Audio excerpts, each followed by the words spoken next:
Përshëndetje të gjithë ju që më ndiqni përmes kanalit tim në YouTube Gatimet e Nanit.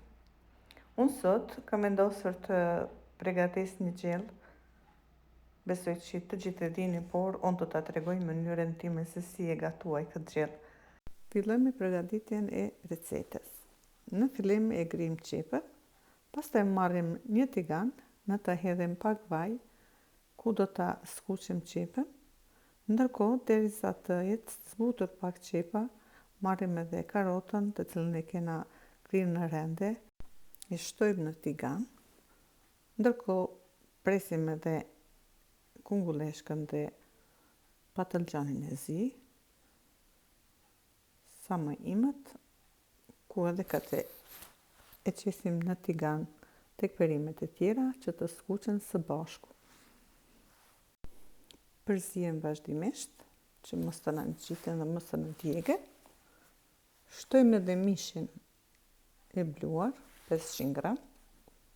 E përzijem edhe këtë vazhdimisht që mos të na mbetet në copa të mëdha. Dhe pasi të jetë skuqur pak, hedhim edhe erëzat të ndryshme si piper, veget, magdanos, curry, biber të zi, të gjitha melmesat që i kena përzier mirë. Pasi t'i kemi përzier, marrim një domate dhe e grim në rende, ja hedhim sipër mishin dhe fillojmë e përzijem vazhdimisht tek deri të bashkohet e gjithë masa. Largojmë tiganin nga shporeti dhe fillojmë me pastrimin e specave që do të mbushim me mish.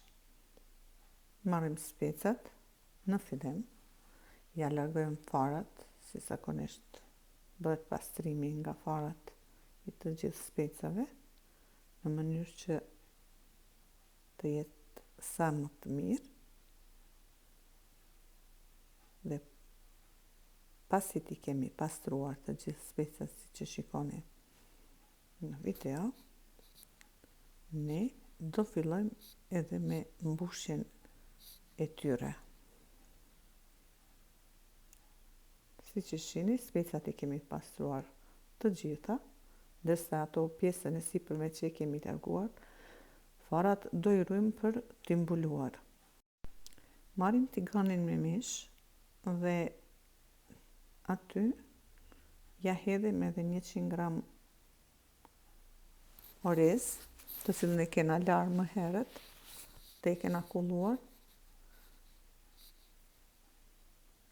Marrim edhe një tepsi, të cilën do t'i renditim specat dhe fillojmë mbushjen e specave me masën e përgatitur me mish. Mbushim specat mirë dhe i mbulojmë me pjesën e sipërme që kemi ruajtur të specave. Renditim në tepsi dhe kështu vazhdojmë me mbushjen e të gjithë specave. Pasi ti kemi mbush të gjithë specat dhe i kemi rendit në tepsi, masa tjetër që na ka mbetur në tigan, i shtrojmë poshtë specave tek i kemi renditur në tepsi. Pasi ta kemi hedhë tërë masën që na ka mbetur në tigan, atëherë marrim një gotë ujë, e qesim tek tigani që kena fërguar mishi, aty shtojmë pak vaj, salcë domatesh dhe pak erëza të ndryshme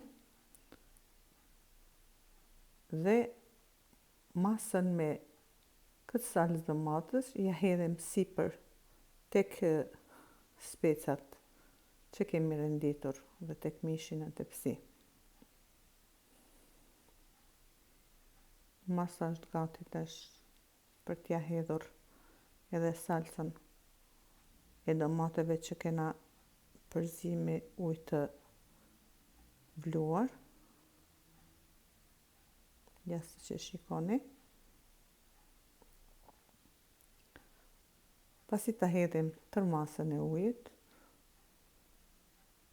tepsin marrim dhe e vendosim në forn në temperaturë 240 gradë dhe e lëm që të zihet ngadalë.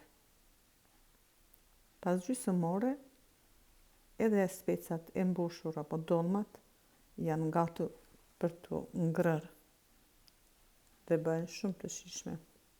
Mos harroni të bëni subscribe kanalin tim në YouTube për receta